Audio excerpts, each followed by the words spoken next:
We're live. Hey everyone, welcome to Slow News Day Live. I'm Steve Poikinen. I'm here in wherever the hell I am. I down the road from Boulder Creek, California. I'm not going to disclose my location to you fucks. I'm on to you. And That's no way I'm to talk joined to your chat, Steve. by my better than your co-host Glory Jones, who is not feeling 100%. So everyone let overwhelm Glory with well wishes and sympathy. There's no need for that. I'm just sick. It happens, okay? And I just want to make it clear that this is that Glory is choosing to be here. I'm not forcing her to come on camera while she's sick. This is all voluntary, man. It's not Yes, my this is of my own will. Okay, guys.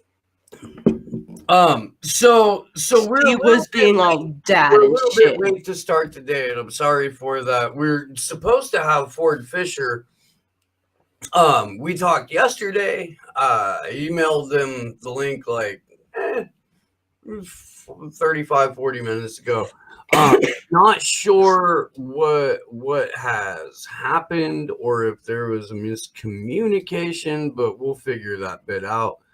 Um, and if Ford turns up, then we'll have a good interview. And if not, then we'll reschedule. But if you were with us yesterday, or you watched the Convo Couches like 35-hour live stream last night, live on the ground from the Echo Park. I don't know, what do you want to call that, Jones? You were standing there. You can take this over. Okay. Well, yeah, basically, uh, several activists got got wind that the city was planning to clear out the encampment at Echo Park Lake. So at 7 a.m. yesterday morning, there was a huge show out of media and activists coming through, which I showed you guys yesterday on stream. But one of the things that was emphasized throughout that whole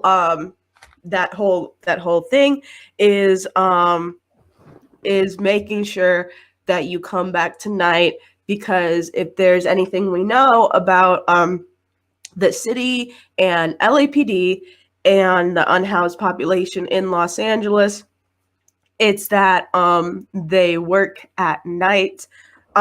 We anticipated them to come back at around like dead night, like 2-3 a.m. in the morning.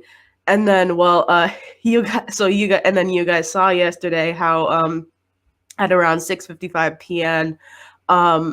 Anonymous sources came in showing that that LAPD was staging at Dodger Stadium, which is close to Echo Park. And I jetted off stream, which I feel kind of bad about, but I did it, and was able to get back on the ground at around like 7, 8 or so, right around that time, for to cover and show what was happening in Echo Park, because ultimately what LAPD was doing was they were blocking off most major exits, and they would not let people see what they were doing to this homeless encampment. So yeah, went on the ground, pretty much, and there was a massive police presence too. I'm bad with numbers, but initially I probably saw couple dozens of cars lined up, and the presence really only continued as the night went on. And so this is around like 8 p.m. or so. They just continued to come in and block off exits and keep staging themselves. and so eventually protesters showed up to make sure that they didn't harm any of the people in the encampment and resist the massive sweep and resist being driven out. I think in terms of numbers, I'd say maybe there was about 100 people total in terms of protesters, media, and the actual residents of the Echo Park Lake encampment. But the problem with that is this night I said I say this without a doubt that there were more police than there were protesters this night, and specifically more armed police, really, because a lot of LAPD came in full riot gear, like tear gas canisters, rubber bullets, the pepper spray pellets. Some of them were carrying megaphones and the whole shabam there. And then at around, I'd say maybe 9:30 or so, they started to that's when they really started the kettle, because at first they were only staging around the entire lake.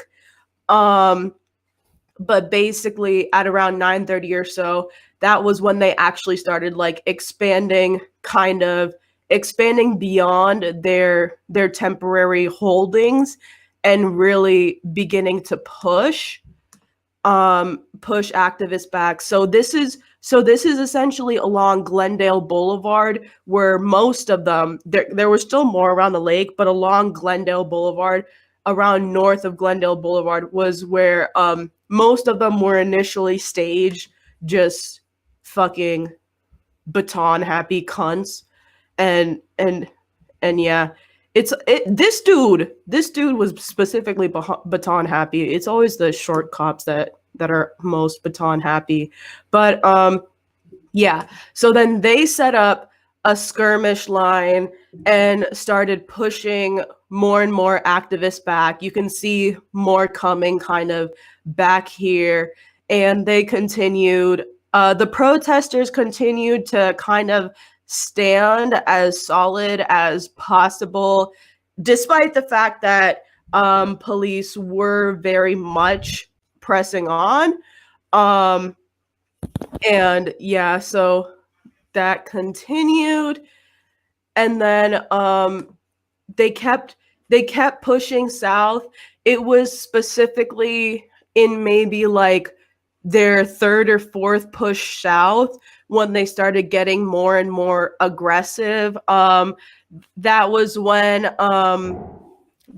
they started like pushing people of the press. That's when they were like pushing me and Johnny back, like with their hands, with their batons, using both.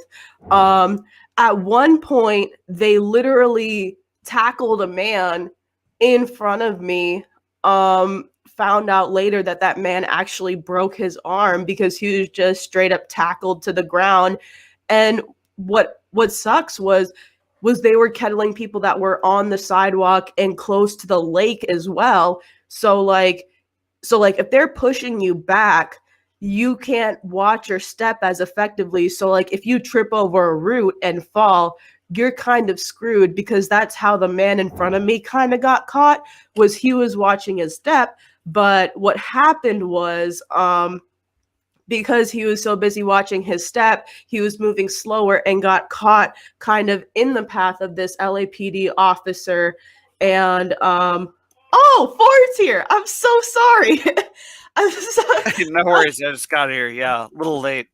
18 minutes late. Okay. Do you want me to keep going, or?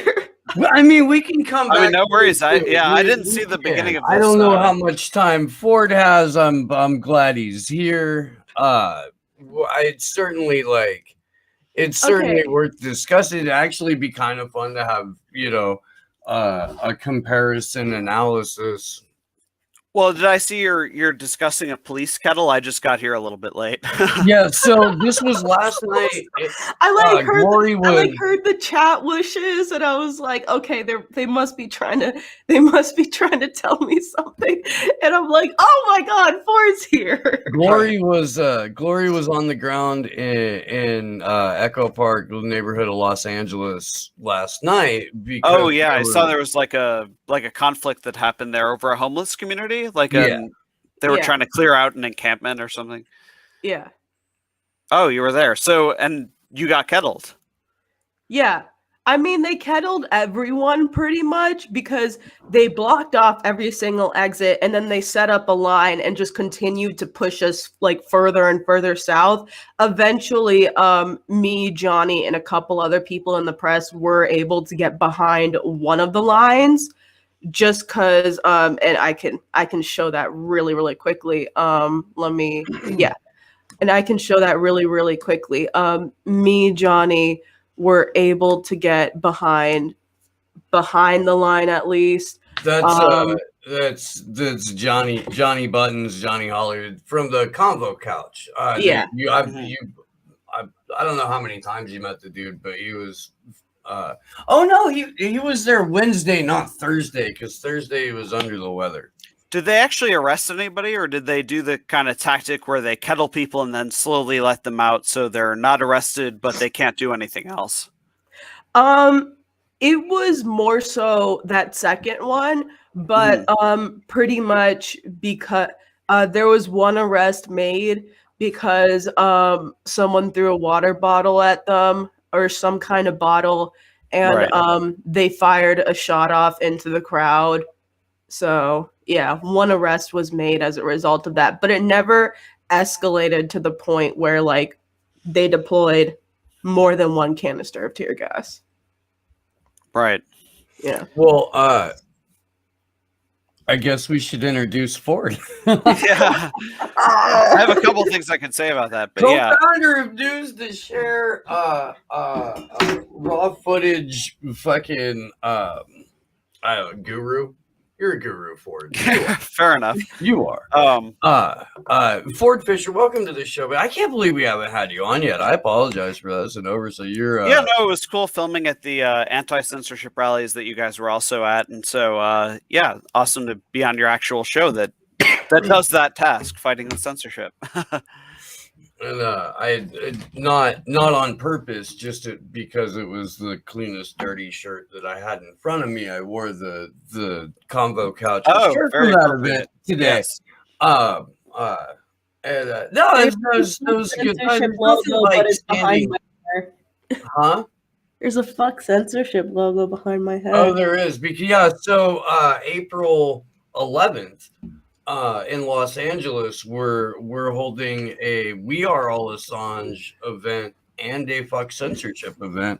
April 11th is 2 years since Julian Assange was illegally and violently dragged out of the Ecuadorian embassy. He's been basically in solitary ever since and denied access to his lawyers and prevented from having warm clothes during a pretty hellish winter.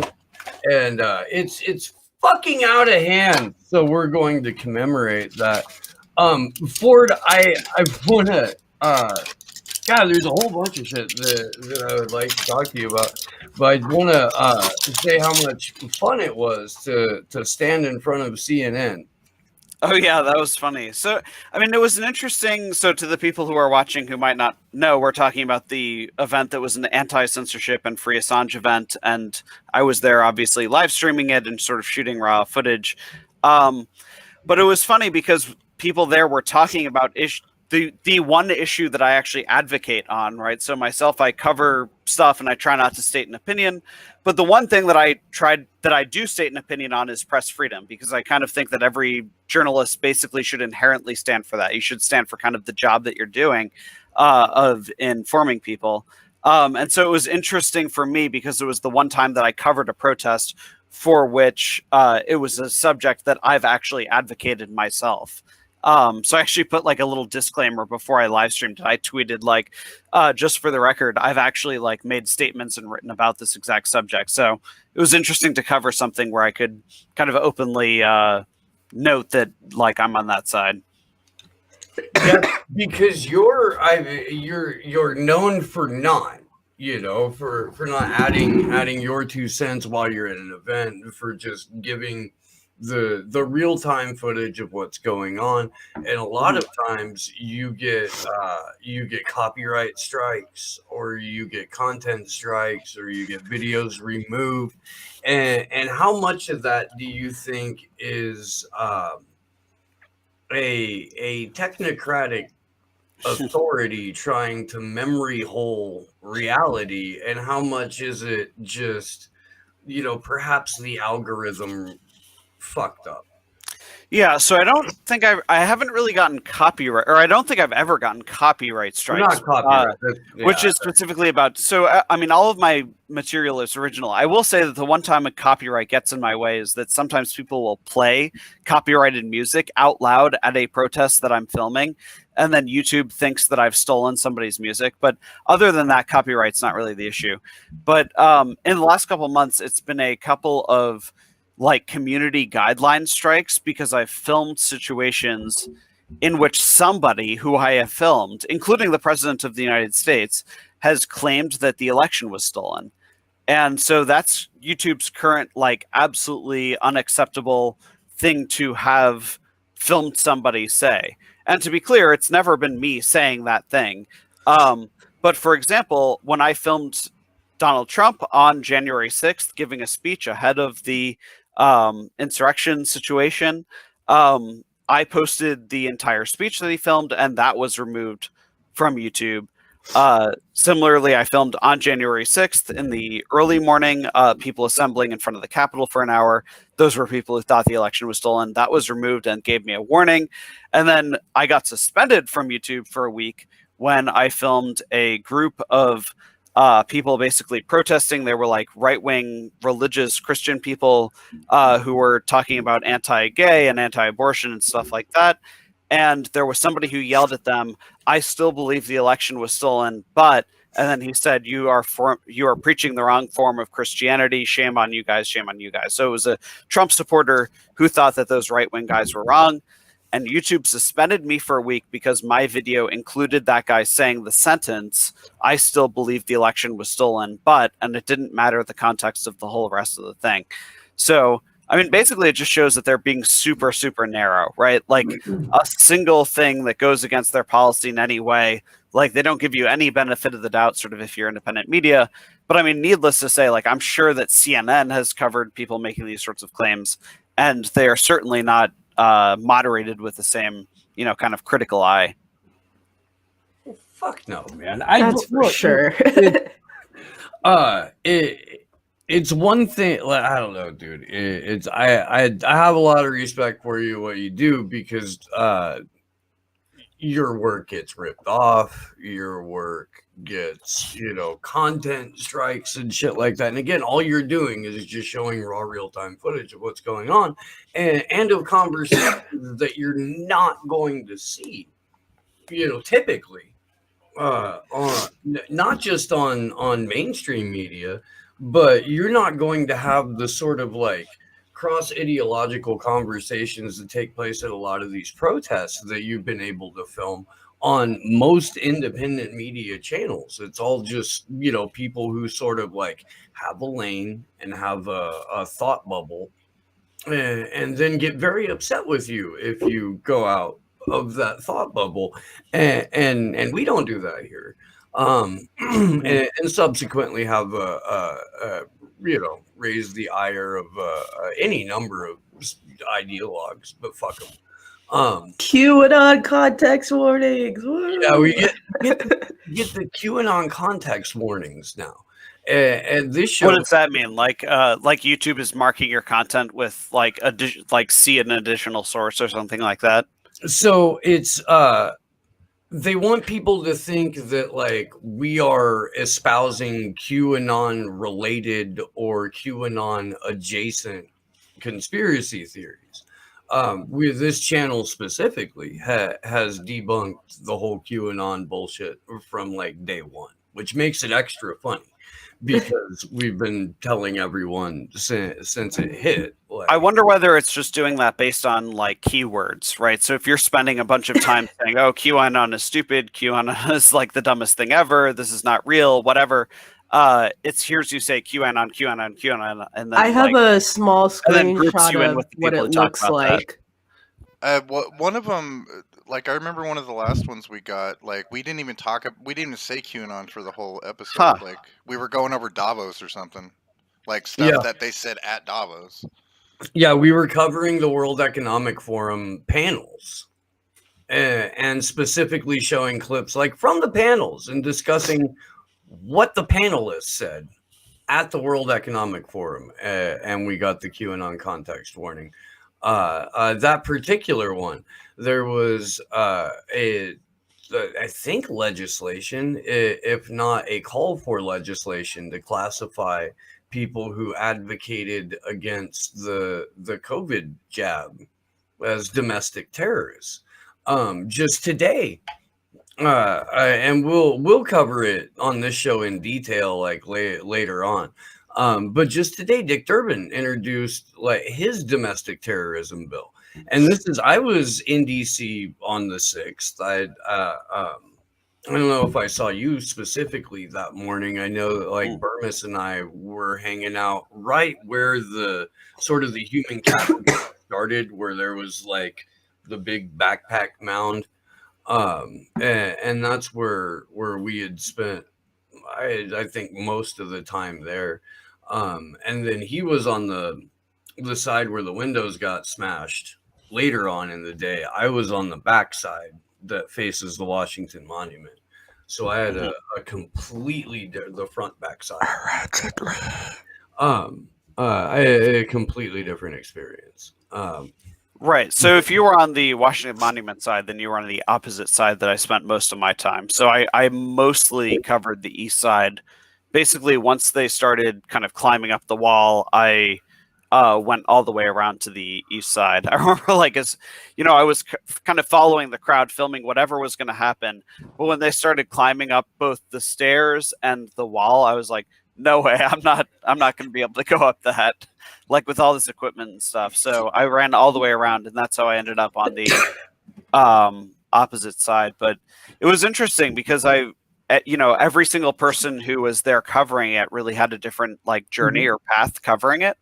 In my particular case, the thing that was most like interesting that came out of my footage was I was on the side that there was a bundle of Oath Keepers who entered, and they've become sort of a central point of like reporting. So like the most recent thing that I saw in the news media about them was that there was apparently a document filed in one of their cases to hold them in like pretrial detention or something on the basis that they had collaborated with the Proud Boys. Like as of today, there's the first evidence of people online talking about a coordination that happened between specific groups. So it's been interesting to see just the way that like every single different angle has sort of informed our understanding of what happened that day. And in my case, it was just the Oath Keepers happened to enter for the most part through the east side.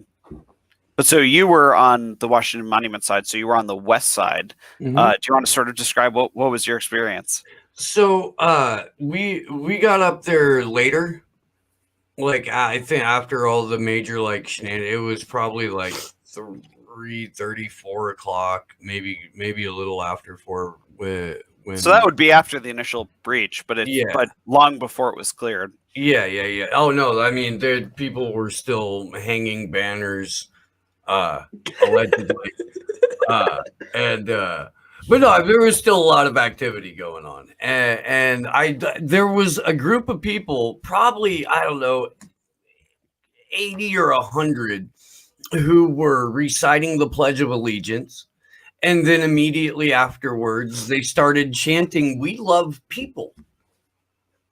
Like, we love people. Really? Yeah. We I love don't think I people. heard that chat. We love people, not any specific kind of people. Just we love people, and it was like that's what we ended up walking off to was I don't know, probably at that point, 100 or more people chanting "We love people," and I guarantee you. And Are you sure it wasn't "We the people"? no, it was "We love." Huh. Yeah, they loved people. That's Yeah. interesting. Yeah, Yeah. I didn't hear that particular chant. I feel like "We the people" would make sense in that context. I can't. We love people. There was a lot that didn't make sense. There was a lot about that day that was just. I mean, yeah. I mean, history will be trying to make sense of that day for years. The whole time, ever since, man. Whenever anybody asks me, I'd stop them and I'm like, look, I'm gonna tell you where I was at, but I can only speak to, what I saw and what was in my immediate field of vision. And I have a number of friends who are also, independent journalists and part of the independent media who weren't there because they, had a specific costume or outfit or patch or any of that shit. They were documenting what happened. And so when we all get together and kind of piece, what we saw, you get a more complete picture of it. But even then, everybody's got a different timeline. Everybody's got a different path to wherever they were at. And what's come out after the fact as well, it speaks to a much more like not Trump coordinated, but state coordinated or 3-letter agency coordinated effort than some ragtag patriots trying to get them some freedom back. I think that I'm not sure that I think your insinuation is that like the government had something to do with actually facilitating it happening, and I think we found out that the guy who's the 3%er oath keeper leadership is all. It did include one guy. Yeah, there was one of them who said that he had been he had like worked for the FBI like until 2010, and that he had like a top secret security clearance. A field office. With that and then there's Tario being an asset going back to 2012. Right. So that like about a decade ago that he had like allegedly basically been an informant. So but I don't think that necessarily means that the entire event was facilitated in some way. But I do think that I think a lot of that happened spontaneously. How could it not? Right. I think a lot of that number of people. Yeah. But, I mean, I think that their joining force or their joining motivation was that it was what in like Trump world and in like the Trump viewpoint, that was the last day to turn things around. And so I think for them it was like this is the last chance and it comes above all else. And then with the end of Trump's actual speech on that day where he was saying we've got to fight like hell, if we don't fight we're not going to have a country anymore. I think that kind of like people were like this is our last chance. They were motivated by him. He literally said, I'll be there with you. Like, I think they were just so powered up. Like that became the uniting factor that like drove them forward. Which is something that just like hadn't happened. But I think that the other thing that made it possible, other than that level of kind of like group quasi coordination, was the fact that police certainly did not expect for it to happen. Like, I think that the police probably very easily could have repelled this exact situation if they had thought that it was even remotely a possibility. But clearly they were not prepared for a crowd that was going to act like that. So like the main thing that comes to mind when I talk about that is in one situation I saw in the sort of northeast north corner, the police were trying to like close a door and they were using like zip tie handcuffs to like hold it shut, and it didn't work. So after like trying to tie a door shut, they fired a fire extinguisher out the door to try to push people back. And so the thing I use that as an example of is, in my view, they were trying to, like as hard as they could, with what they had, which wasn't enough because they were totally like unprepared for it. Like, I think it was the perfect storm of like people who wouldn't normally do that sort of thing, and then police believing that it would never happen, and therefore being unprepared for it.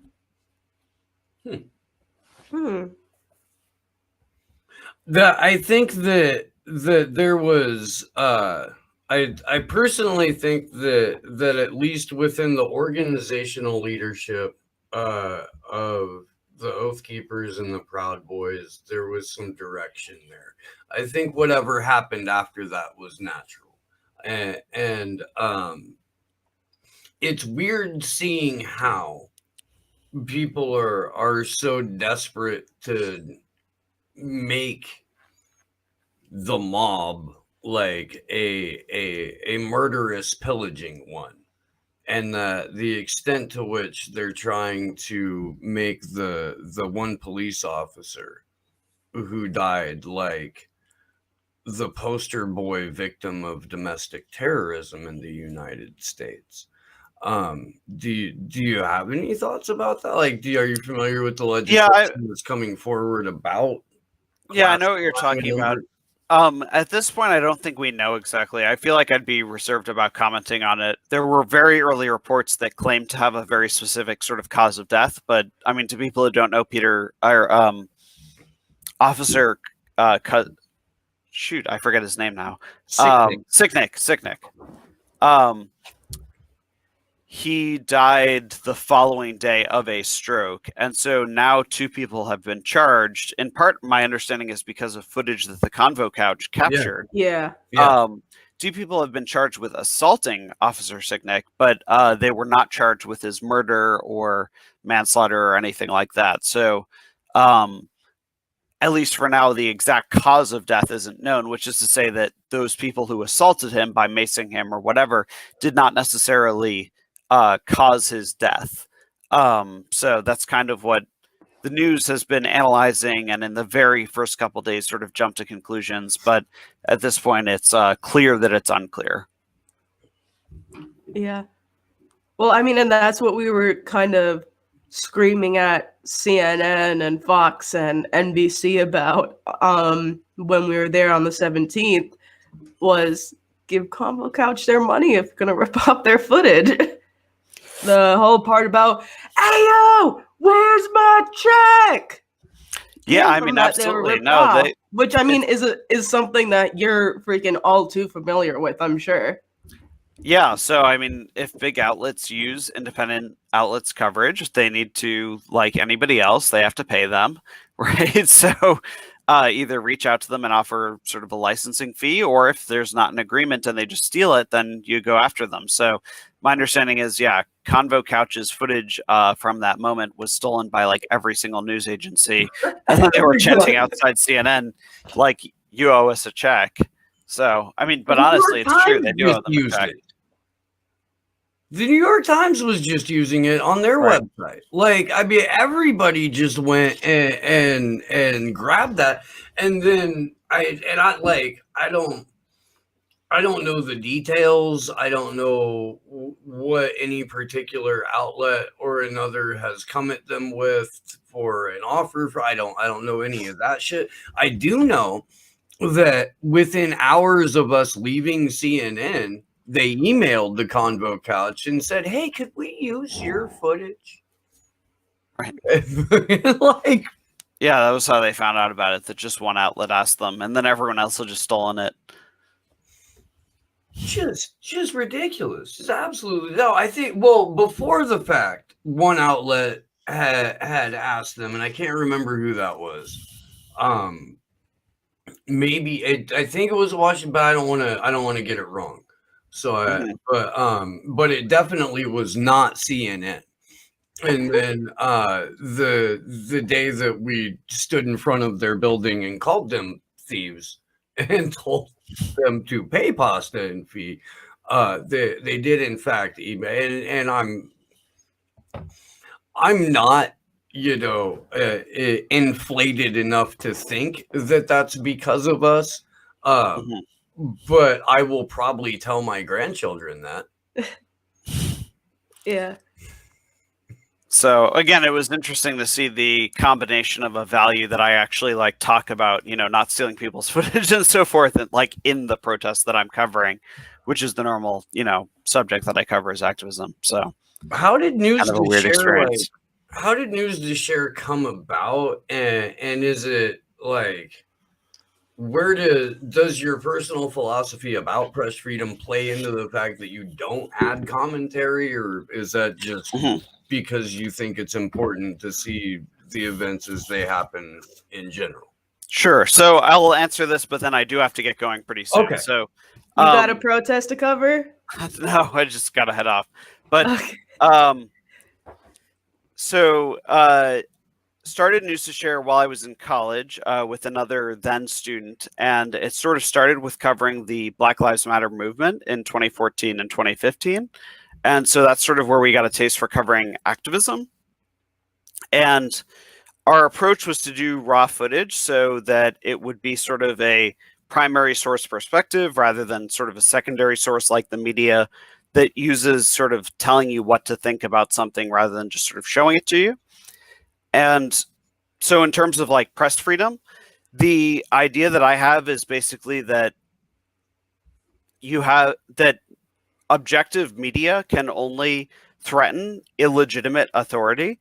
So like essentially the only authority that should be against it is that which would be threatened by it, right? So if police would tell you that they did something but they acted in a different way, then they would have that sort of fear of it. And so I think that that's why there's a natural sort of tension, I guess, between the state or any other kind of illegitimate authority versus objective media. And so as opposed to being media that actually objects to those authorities, I think that just being able to record them or being able to have accountability is sort of the way to go about it. Nice. Oh yeah. All right. You got to get out of here. Thank you so much. Yeah, for, thank you. for stopping by. Hopefully we can do this again, and Happy to come definitely back on. look forward to running into you the next time we're On the ground. Yeah. For sure. Good to see you guys. I guess it was a week ago now, and then see you next time. All right, bro. Bye. Ford Fischer, ladies and gentlemen. Yeah. I like that guy. I do. Do you want to jump back into the Echo Park thing? Let me try to figure out where I left off. Because we can also kind of introduce the Okay. Well, I found my spot, so okay. yeah, so where was I? Oh yeah, they were pushing us south on Glendale, just using whatever force I mentioned, fully armed again, let me emphasize that, fully armed against a crowd of people that were mostly unarmed. And then this dude, he said he was a vet. So I played him the collateral murder video, got no reaction. Yeah. And then me and Johnny listening to the cries of our friends and not wanting to get arrested, we just we got onto the other side of the line because we were press. So yeah, didn't stop them from trying to shove me and Johnny away because we were the only people of color in that kind of press section. But yeah, we got to the other side of the police sign where they tried to keep press kind of away, so it was harder for us to capture what was happening to the protesters. But yeah, and then after that, even more cops came, and like the further up I got on Glendale, the more armed they got, to the point where they were like, fully set up with like fucking vests and everything in true riot gear style. And they declared an unlawful assembly, but in true LAPD fashion, they didn't give us any effective exit. So they ordered people to disperse without giving us like an effective path to get out. So it was at that point where we just got caught up in a stand-up. They had this van which was like for essentially detained protesters, and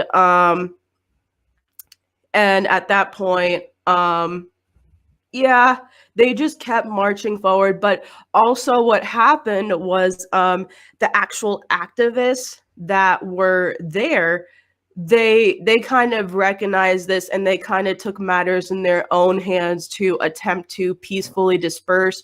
So what happened is the protesters, they essentially linked arms and attempted to back away without showing their backs to the cops, because they will shoot at your backs. They attempted to back away as slowly as possible, literally like 2 or 3 steps at a time. And that was when LAPD pulled out the fucking snatch fans, which I never knew what the official term for these was. I call them the snatch fans because you know, they deploy the cops and they snatch you up. If this was LASD, then I would address them by their proper name, which was the cunt mobile. And then only one arrest was made, and only one canister of tear gas was deployed during their like during one of their more initial pushes south, as they were like batoning and pushing a lot of us back. And but it never escalated beyond that, which is really something to say for the protesters. Definitely not LAPD, because they came ready for a riot, but the protesters remain completely peaceful, and they were able to disperse. But because the police cleared most of Glendale, then there was a pretty decent section of Glendale that got fence put up on it. I did not pull that up, but I apologize for that. But there was some fence put up along Echo Park Lake, along Glendale, where they were pushing us back. And then they also put up notices that they would essentially do like a full sweep of the camp tonight, which given my current physical state, I won't be able to go, and I apologize for that. But there will be various people on the ground for that, because since they did post a notice, then there is a call to action by several organizations in the city, because in LA specifically, eviction defense and stopping stopping sweeps, like that's something that generally garners a lot of support regardless of your political affiliation, which I do, because there are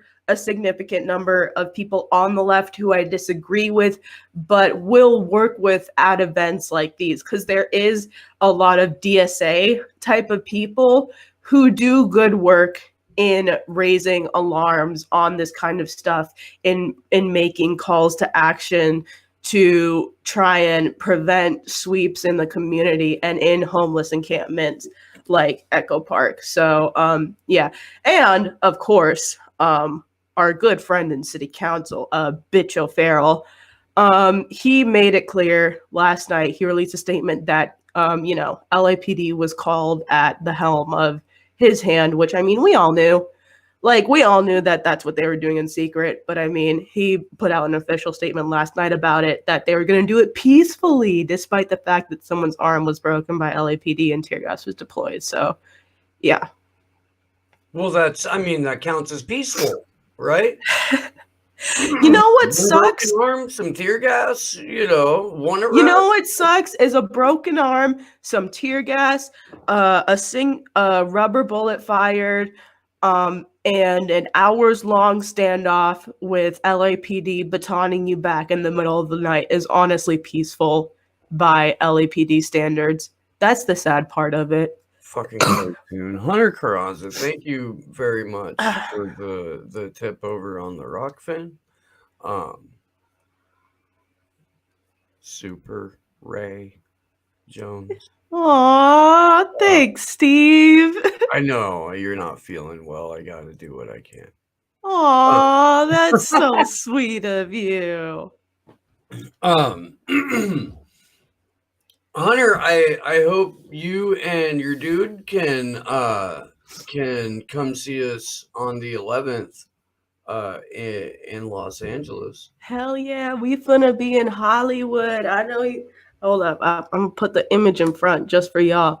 I know y'all see this graphic brought to you by our girl Mona. That's what's up. Hell yeah. Thank you, Mona. April 11th, boy. That's what's up.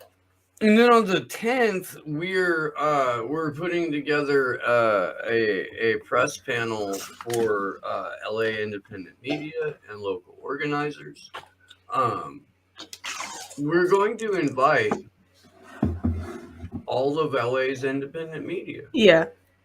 And I mean, y'all know, like, I get on the ground a lot. So, like, once we nail down, like, a time and location for this, then whichever event I go to, I will be inviting organizers and media personalities indiscriminately, regardless Well, of we're gonna who have they a are. seating limit, so Oh, yeah. I mean, it's gonna be in all likelihood. It'll be at a restaurant. yeah. Well, I mean, like I'm gonna be like I know there's a limit on who we're inviting, but like it's not dependent on like the political affiliation. Although, right. No. I'm just saying, like 50, 60 people max, I think can come to this thing. yeah. Well, I got one in mind that I want to. Subtract like 7 or 8 for us or whatever our crew ends up being. Doesn't. Yeah. I don't know. I mean, there's one that I want to specially invite in person.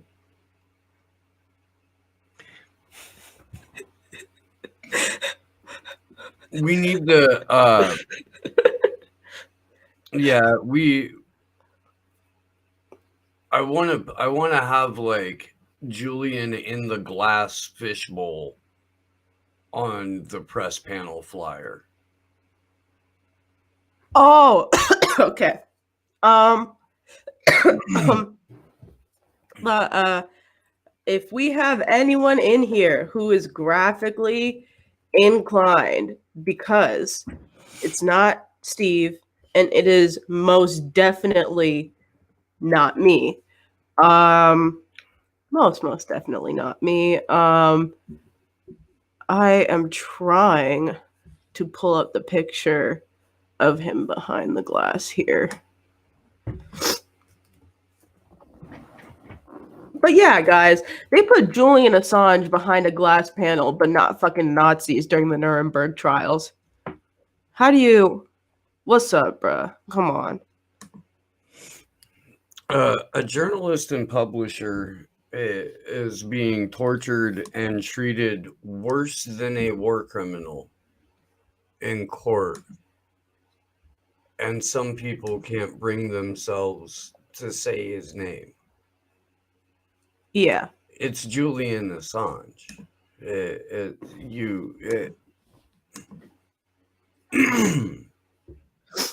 When I see people walk around that, or like, I don't know, like seemingly joke about it, it just kills me. It really does. Right there. That's what, and that's all of our fate if we don't take a stand for this. That awaits anybody who steps outside of the official narrative if you don't take a stand for it. And by refusing to say Julian Assange's name, you're signaling that when the time comes, you're going to toe the line rather than not be in that fucking fishbowl. In fact, you're towing the line now. That's what you're doing. You're tap dancing for the technocracy. And it sucks. You know? I mean, it's rough, man. It's rough. It is. Yeah. I mean, at the end of the day, they're going to keep pushing you around regardless. Because... well, it can push you further each time. Yeah. It's only going to get further. Like, first it's, oh, you have to find some way around saying Julian Assange's name. Then it's, oh, you can't say Julian Assange's name. Then it's, oh, you can't talk about blank political prisoner. Then it's, oh, you can't talk about the prison system at all. You can't bring this up at all. Then it's, oh, you can't film the cops, which is where it is in France. I mean, that's what they tried to do in France, criminalize recording the police. And then in London, you had that god-awful fucking protest bill where they tried to give police all kinds of range to clamp down on protests just because they were noisy and disruptive. Hey, newsflash, genius! What do you think the point of protesting is?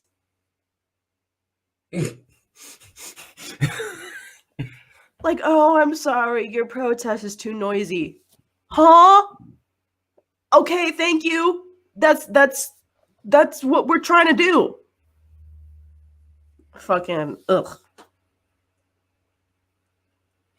Yes, Fredward. The panel will be on the 10th. Hopefully, what it's going to be, it will be including and adding an anti-war part to it, and we're going to be having like multiple three over the course of an afternoon. So there will be a fuck censorship oriented panel, and then hopefully an anti-war panel, and then we'll do an Assange panel, and the idea is why all of it is intertwined, why all of it matters to everybody in the room broadly, and why it matters to them specifically, and why it matters to just like activism in general. Yeah. And this is shit that we don't I don't know, dude. We just there's so much cross-pollination with everyone involved, and we don't normally see a physical manifestation of that. You do when it's an event that we throw, you know, but we need to greatly expand the numbers of that, and if it takes, you know, going and sitting at a freaking table for a couple of hours a week all over, then that's what it fucking takes, and we'll figure out how to do it, and we'll figure out how to get people places, and you know, it'll happen. But it's gotta. And April 11th, again, 2 years since Julian Assange was illegally and violently trafficked out of the Ecuadorian embassy, where he'd been arbitrarily detained for 7.5 Yeah, already. I mean, he was already showing signs of psychological torture while in the embassy, while in that tiny room in the Ecuadorian embassy. And it's only gotten worse since going to solitary confinement in Belmarsh, where he only had a half hour a day to go out and exercise, where he was in the COVID wing of Belmarsh with a chronic lung condition, where he was fucking freezing for no reason, these cunts were just straight up holding his warm clothes in storage. Yeah. Not to mention the fact, again, we talked about it earlier when Ford was on, but denied access to his legal team for 6 months. When he was finally given a computer with which to view some of the documents related to his case, they had glued down the keys on the keyboard. View only. Can't participate in his own defense that way.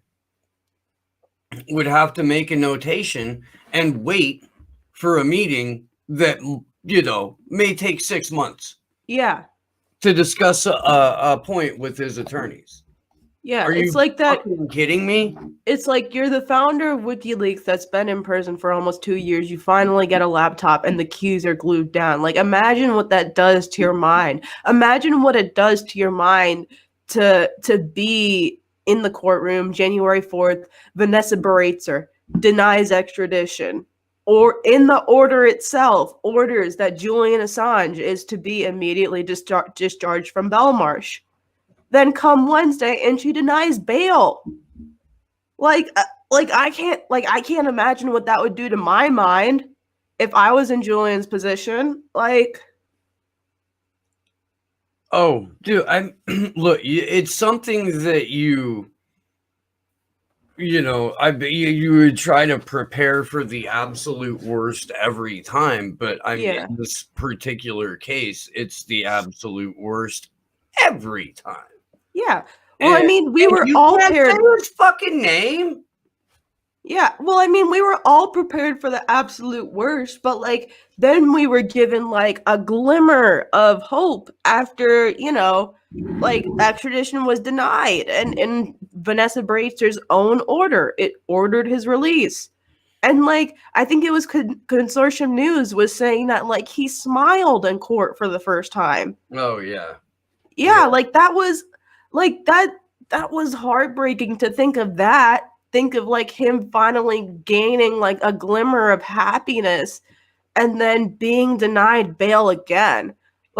I know we expected the worst, but it still really angers you and hurts you as if you didn't expect it. Perfect storm of fuckery around that too. And Stella Morris came out immediately and said, this is bullshit. Nobody's celebrating anything right here. We're fucking furious. What the hell just happened? And most of the rest of the Assange community was still openly weeping, and fucking just blown away and mystified. And sure as shit, man, everything that you would not want to happen ahead of your bail hearing happened, including countries offering you asylum ahead of you being granted bail. Yeah. I gotta grab some water. I'll be right back. It's literally on the other side of the desk, and I'm a dumbass for not.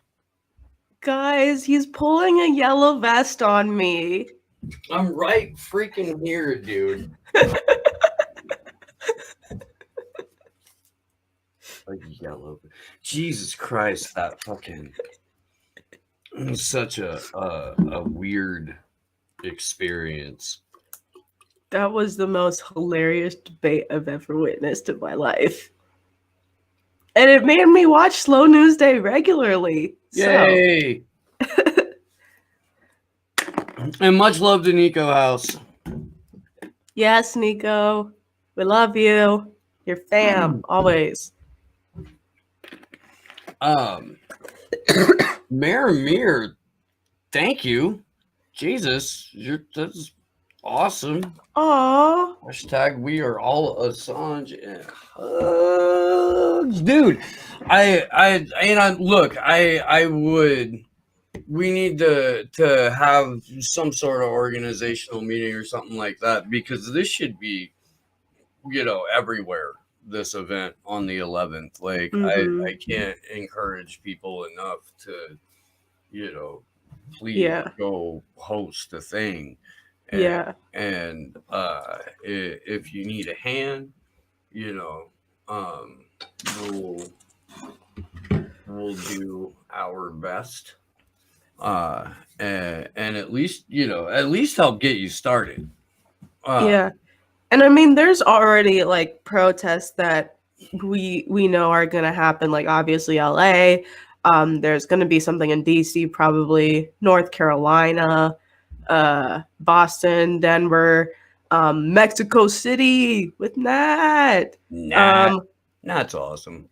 I Much know. love to Nat. Love you, Nat. Um, Amsterdam, Mark Lubers, New Zealand, Alex Hills, something in Australia, something in Germany because they protest every week. And of course, Team London all day, every day. You know Eric Levy, Allison Mason, our girl Jill. They finna be out there raising hell, doing their gorilla sign wavings, getting harassed by the cops, but recruiting people and making some noise regardless. So they're gonna be doing something too. Making friends. So I just real quick, I checked, and as of this moment, there's no actual text to the bill that Durbin introduced because it hasn't been. It was only read in, placed on Senate legislative calendar, and then so what happens is like the Congress dot go here.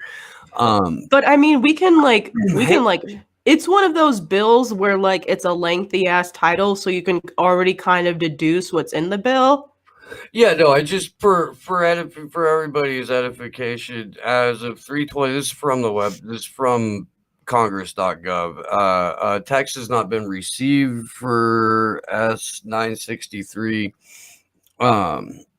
Bills are sent to the Library of Congress from the Government Publishing Office a day or two after they are introduced on the floor of the House.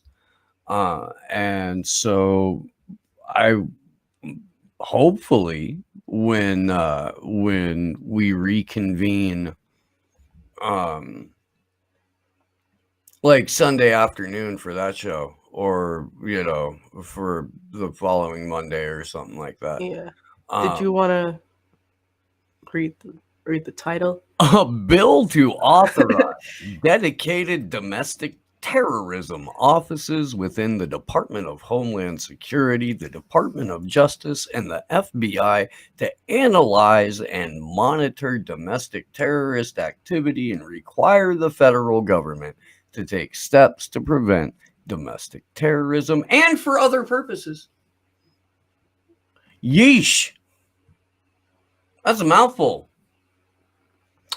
Yep. It is, and this is while there was a big tech hearing today with them trying to figure out how to best manage the narrative. While Joe Biden was giving like the world's most scripted press conference ever. I don't know if you guys saw any of that. I caught about like I did not. I caught about the last 20 minutes of the live stream of it. So Joey B, not Joey B. He's not Joey B. He's not barely even like grandpa grew up. Like all of this is what the we got to talk about the Hunter Biden gun story like at some point too. Like there's so much shit that's gone. I have not been like firing on all cylinders the last few days. A lot of fucking crazy shit has happened, and I'm like really looking forward to getting into this. There's gonna be an Anonymous Bites back tonight. Like hopefully we can discuss some of that too. Oh yeah, ABB, woo woo. Yeah. And dude, Anywho, the press conference was Joe Biden reading off like note cards. He probably looked down for most of it during 3 or 4 minutes, maybe 5 minutes of a statement. When it came time to do the question and answer portion, this is 100% what happened. Joe looks down.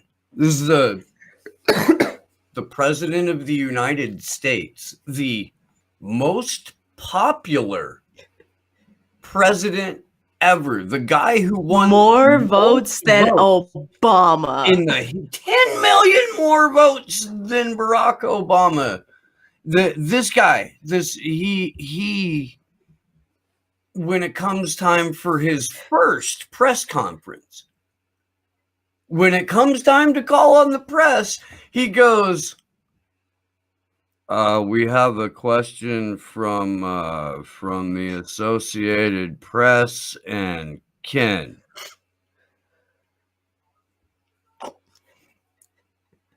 Nobody in the press pool raised their hand. He didn't, all right, big dog over there. Hey, you in the face. All right, let's go. Question time. None of that. No. No. Had a list of which reporter from which agency was going to ask him which pre-fucking scripted question, because Joey B had note cards for the answers and read them off. Most popular president in the history of presidents, most votes cast. Most democratic election ever. In any election ever. Most votes cast. And this guy waits 2 months before he has a press conference. He had that like one super creepy town hall sort of thing with oh god, was that the one where he was like, the CIA, yeah, black people don't know how to get online to get in line? I think Walgreens. Was it that one? Maybe. Because there wasn't, because that I remember that town hall when like he was pressed about, vaccine skepticism from black people, because, why wouldn't we be? And he was basically like, yeah, I understand the skepticism, but it's a lot of it is, black people in rural cities, especially, and in inner cities, which is like, okay, so now you're just addressing black people in general. And he was like, they don't know how to get online to get in line at Walgreens and get a vaccine. Like, ugh, dude. Come on, man. You know those black people, they can't line up. The fuck? Guy? Like, he catches himself being like hella racist and then like chuckles about it. And then he's like, oh, but we're not going to say that. Bitch, you just said it. Yeah. What, just say it. Just say it. We know what you're doing. Real time. This is why from the moment this show started, I said what the independent media has to do is deal with the rewriting of history and the rewriting of real time. And like, it's a fucking cartoon. It is. I know. I feel weird saying it now too. I do. But like, Aw. Fuck, man. But that's your catchphrase. So it's on the damn website. Come on now. I know. So fuck. You guys saw that, right? You did. I don't know. Let me. Saw what that little. The Archie comic from 1997. Oh yeah, I did see that. That's creepy as fuck. I'm gonna pull it up here real quick. Do you have it up, Steve? No. I'm putting it on a different. I'm putting it in its own page so I can make it bigger for the folks at home. Is that what you're doing? No, I was just gonna pull up the tweet and zoom in. Bam. Do you have it up, Mr. CEO? Maybe. I do. I do. So I mean 1997, right? Family sitting around in their fucking creepy little spacesuits. Yet somehow still having like what appears to be a microwave. I don't know.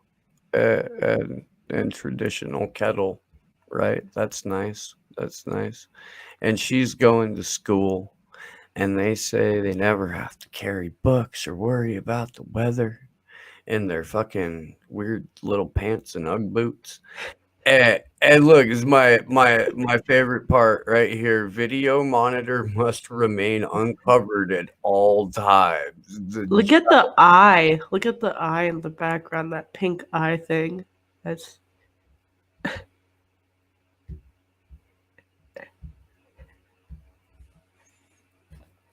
school in the year 2021 AD, according to Archie. 97.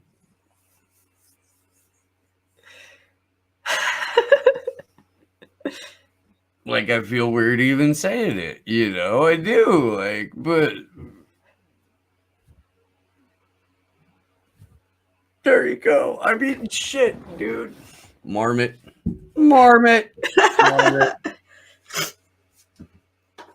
I fuck, man, that's just wild. But yeah, no, the press conference was hella weird. I saw that Burmis was doing a watch along that's probably, I'm sure, worth checking out. Seriously, who the fuck gets fooled by that? Who sees the president of the United's the most powerful man in the world reading off a note card at a press conference, his first, mind you, since becoming the most powerful man in the world? Who's like walking away from that feeling confident about their head of state? Well, I mean, everybody knows. Like, nobody's like, there are very few people that are like so delusional that they'd rationalize it to themselves. But I mean, most people know. They just choose to not care, or they choose to flat the fuck out lie about it so they can sheepdog for the system some more. It's like all these progressives during the election. Like, no, you knew exactly what, like, because you're a progressive and because Joe Biden was an opponent to thy holy Saint Bernard, you knew exactly what Joe Biden was about.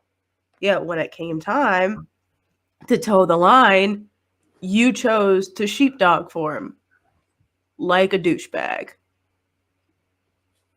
Hey! We got Convo Couch in the YouTube chat. Why are you in the YouTube chat? What the hell's wrong with you? Hey, so Convo Couch, there's this great website. I don't know if you've heard of it. It's a new streaming platform. It's called Rockfin. And you can make a free account, ROKFIN. That's what I'm told is how you spell it. And you can go and you can make a free account there.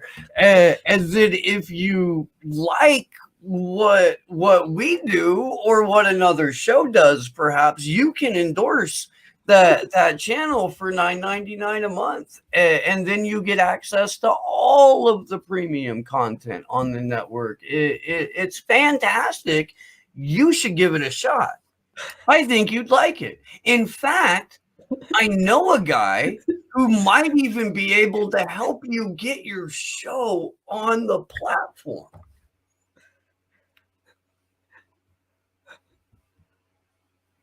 think that's one of your most energetic promos I've seen you do, Steve.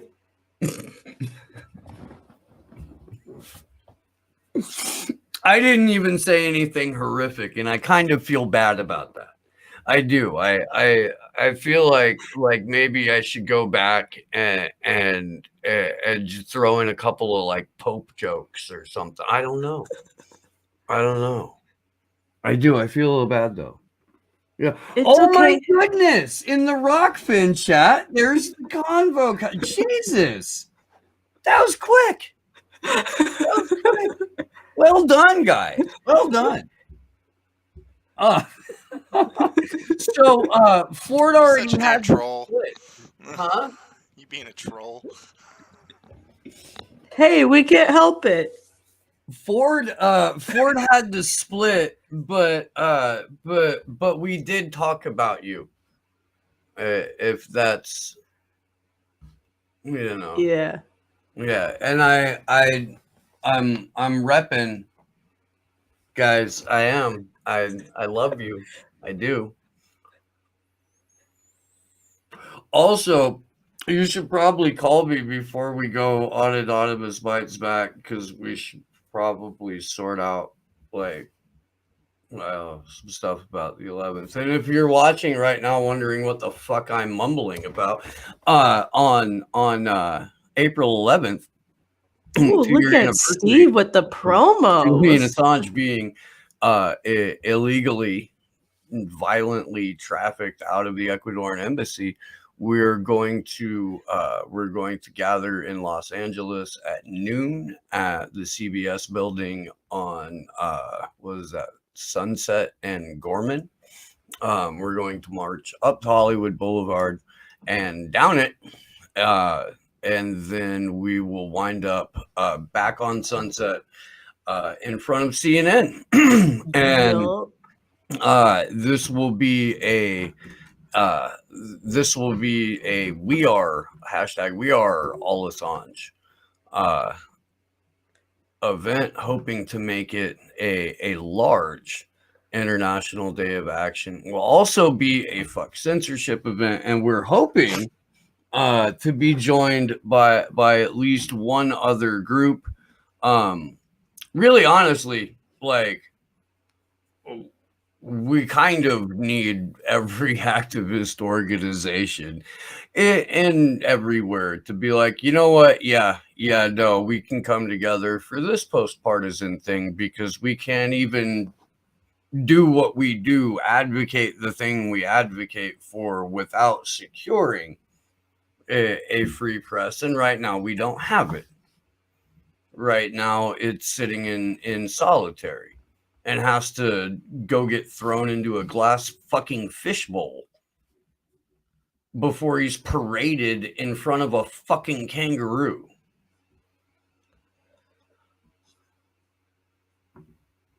Yeah. Let's see. So if anybody, Convo Couch, why would you ask where Sequoia is when, what, Johnny tummy ache? Johnny sore throat? Aww. Come on now. Johnny no show? Come on now. Come on now. Don't be calling out my boy there, dude. Come on. Hey, look, man. I wanted to do the thing, and I did. I even fucking flew with a goddamn suit and hair tie. Be there in what, 2 weeks? I know you gonna be here soon. Don't do my protest buddy like that. I love you, Johnny Buttons. I do. You know that. You do. I wasn't. Johnny Light was walking around on, last night and shit, shining the light in them cops' faces. He was like, "Hey yo, check this out. I'm gonna shine this light in this bitch face. Hey yo, officer, what's your name, officer?" On his stream, man. You gotta fucking no, dude. Come on.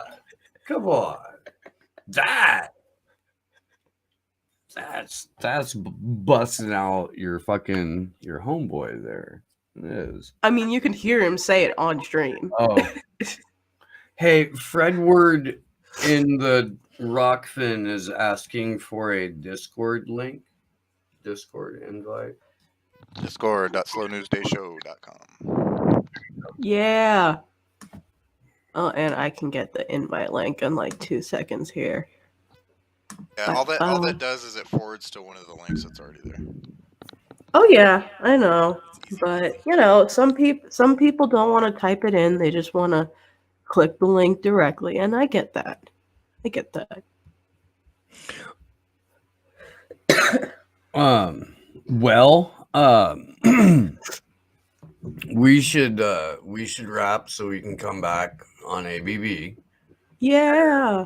And this way it can actually go out on Discord again, because there's a few that we haven't been able to stream because I was on an airplane or fucking just not directly in front of the laptop here. But yeah, so here in about, I guess, probably about half an hour or so, we'll be back with Anonymous Bites back. Big thanks again to Ford Fischer and like not just for stopping by the show, but for everything that guy does. He is an invaluable source for fucking, you know, real-time footage. It's tremendous. News to Share is the organization. We love you guys. We do. What you got, Jones? Catch us on Anonymous Bites Back. To keep if you want to follow the Echo Park story directly, then Street Watch LA or Vishal Singh, they'll be tweeting about and giving updates for what happens tonight, as I won't be there tonight, but I'll be on Anonymous Bites Back. So catch me there with my boy Steve, with my dog Lubers if he wakes up in time. Yeah. Shout out. Yeah. And yeah, that's all I got to say. Fuck 12. All right, guys. We'll see you shortly. Or you'll hear us, I guess, shortly. And then Sunday, Ukraine scholar Dean O'Brien will be on the show. He is laying the groundwork for an interview with Ethan Bartlett, who said, "Look, man, I'm happy to come on and talk to you about, you know, why I moved up here and why I'm covering this. But first, like, you guys are going to need to know a bunch of shit that this guy can explain way better than me. So please, you know, have him on." And I went, "Oh, okay, that makes sense." So that's happening. Really looking forward to that. Got a bunch of still cool shit coming up. Including, I just found out I will be Sam Tripoli has a spiritual show. I have no idea what it's about. I forgot to say. I'm gonna be on with Allison Mason and the Team Assange London show. Yay. Not this Saturday, but next Saturday, which is April 3rd, I'm pretty sure. I think, what's that, like 4 p.m. their time, 4 p.m. GMT, whatever that is. 8 a.m. Pacific. Yeah. I'll put out a more specific time as the date comes out. But yeah. But yeah, so that'll be next Thursday. I'll be on that show, and that'll be fun. And I got to figure out who we're having on too. Mastodon. Oh yeah, scoopgang.social on Mastodon.